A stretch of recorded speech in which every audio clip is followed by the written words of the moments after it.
여러분, 혹시 이런 질문 해보신 적 있으세요? 나는 언제쯤 부자가 될 수 있을까? 저도 매일 밤 이 생각을 했었습니다. 하지만 제가 깨달은 건 이 질문 자체가 잘못됐다는 거예요. 부자가 되는 건 특정 시점에 도달하는 게 아니라 매일 시스템을 구축해가는 과정이거든요. 오늘은 여러분의 삶을 완전히 바꿀 부의 설계도를 함께 그려보겠습니다. 챕터 1 부자와 빈자 생각부터 다르다. 먼저 충격적인 사실 하나 말씀드릴게요. 부자와 빈자를 가르는 건 돈이 아니라 생각입니다. 똑같은 문제 상황을 만났을 때 빈자는 왜 나한테 이런 일이 생기지? 라고 환경을 탓하지만 부자는 이 문제를 어떻게 해결할까? 를 고민합니다. 문제를 탓하는 동안 기회는 사라지지만 해결책을 찾는 순간 가치가 창출되는 거죠. 또 다른 차이를 볼까요? 빈자는 현재에 만족하지만 부자는 끊임없이 자기 개발을 합니다. 안주는 곧 정체를 의미해요. 워런 버핏이 하루 5시간씩 독서하는 이유가 뭘까요? 자신의 그릇을 계속 키워서 더 큰 부를 담을 준비를 하는 겁니다. 가장 결정적인 차이는 이겁니다. 빈자는 시간을 팔아서 돈을 벌지만 부자는 돈이 일하게 만듭니다. 노동소득에는 한계가 있어요. 하루 24시간이라는 물리적 한계를 절대 넘을 수 없으니까요. 그래서 부자들은 자신의 시간을 더 가치 있는 일에 쓰기 위해 투자와 시스템을 만드는 겁니다. 챕터 2 당신의 왜를 발견하라. 자, 이제 가장 중요한 질문을 던져볼게요. 당신은 왜 부자가 되고 싶으세요? 이 질문에 명확한 답이 없다면 아무리 돈을 많이 벌어도 그건 모래성에 불과합니다. 제가 3가지 질문을 드릴게요. 첫 번째, 나에게 불안 무엇인가? 남들에게 과시하기 위한 수단인가요? 아니면 내가 소중히 여기는 가치를 지키기 위한 힘인가요? 돈 자체가 목적이 되면 우리는 돈의 노예가 됩니다. 하지만 돈 때문에 포기했던 가족과의 시간, 건강, 꿈을 되찾기 위한 수단이라면 그건 강력한 동기가 되죠. 두 번째, 어떤 문제를 해결하고 싶은가? 부자가 되는 가장 빠른 길은 누군가의 문제를 해결하는 겁니다. 사람들에게 에너지를 제공할 건가요? 안전을 제공할 건가요? 아니면 꿈과 희망을 고취시킬 건가요? 당신이 해결하고 싶은 문제가 명확해질 때 부는 자연스럽게 따라옵니다. 세 번째, 궁극적으로 어떤 삶의 이야기를 쓰고 싶은가? 당신의 삶이 한 편의 소설이라면 어떤 메시지를 남기고 싶으세요? 이 질문에 대한 답이 당신의 모든 선택을 이끄는 나침반이 될 겁니다. 챕터 3 지식을 무기로 만드는 법. 많은 분들이 책을 읽습니다.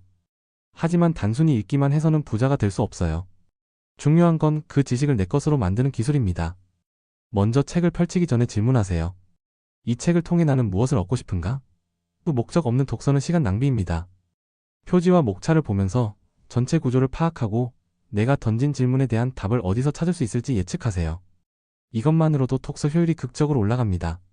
그 다음은 핵심을 꿰뚫는 겁니다. 조선시대 지식인들은 중요한 문장을 베껴 쓰면서 깊이 사색했어요. 단순히 베끼는 게 아니라 이게 나한테 무슨 의미지? 이 주장이 정말 맞나? 를 끊임없이 질문하면서요. 이렇게 비판적으로 읽을 때 당신은 지식의 소비자가 아니라 생산자가 됩니다. 마지막으로 여러 권의 책을 비교하고 연결하세요. 투자에 관한 책 5권을 읽었다면 각 저자의 주장을 비교해보세요. 공통점은 뭐고 차이점은 뭔지, 내 상황에 맞는 건 뭔지. 이 과정을 통해 당신만의 독창적인 통찰이 탄생합니다.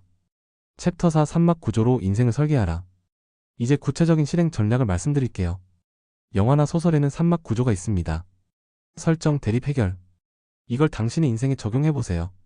1막 설정 단계입니다. 비전 선언문을 작성하세요. 당신의 핵심 가치와 장기 목표를 명확히 하는 겁니다. 그리고 구체적인 숫자로 목표를 정하세요. 짐 캐리는 무명 시절 자신에게 $10,000,000짜리 수표를 써줬습니다. 몇 년 후 정말로 그 금액을 받았죠. 막연한 부자가 되고 싶다가 아니라 3년 내 자산 5억 만들기처럼 구체적이어야 합니다. 2막 대립 단계입니다. 여기서 중요한 건 매일의 행동입니다. 거창한 계획보다 오늘 할 수 있는 작은 일을 정하세요. 그리고 재밌는 건 새로운 걸 시작하기 전에 먼저 끊어야 한다는 겁니다. 의미 없는 회식, 시간 낭비하는 만남, SNS 중독. 이런 걸 끊어내야 새벽 독서나 운동 같은 좋은 습관을 들일 공간이 생깁니다. 3막 해결 단계입니다. 매일 기록하세요. 성공만이 아니라 실패도 기록하는 겁니다. 오늘 왜 실패했지? 다음엔 어떻게 하지? 를 쓰면서 당신은 성장합니다. 글쓰기는 단순한 기록이 아니라 강력한 심리치료 효과가 있어요. 혼란스러운 감정을 정리하고 더 나은 선택을 할 수 있게 해줍니다. 챕터 5 소통하고 성찰하라. 불을 쌓는 것도 중요하지만 유지하고 성장시키는 건 더 중요합니다. 여기서 필요한 게 소통과 성찰입니다. 유대인들의 하보르타를 아세요? 그들의 도서관은 조용한 게 아니라 질문과 논쟁으로 시끌벅적합니다. 책을 읽고 나서 다른 사람과 토론하세요. 나는 이렇게 생각하는데 당신은 어떻게 생각해? 라고 물으면서 당신의 생각은 더 날카로워집니다.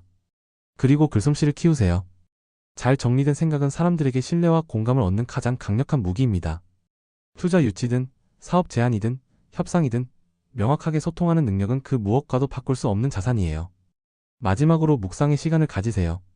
빅터 프랭클은 나치 수용소라는 최악의 상황에서도 자극과 반응 사이의 선택의 자유가 있다는 걸 발견했습니다.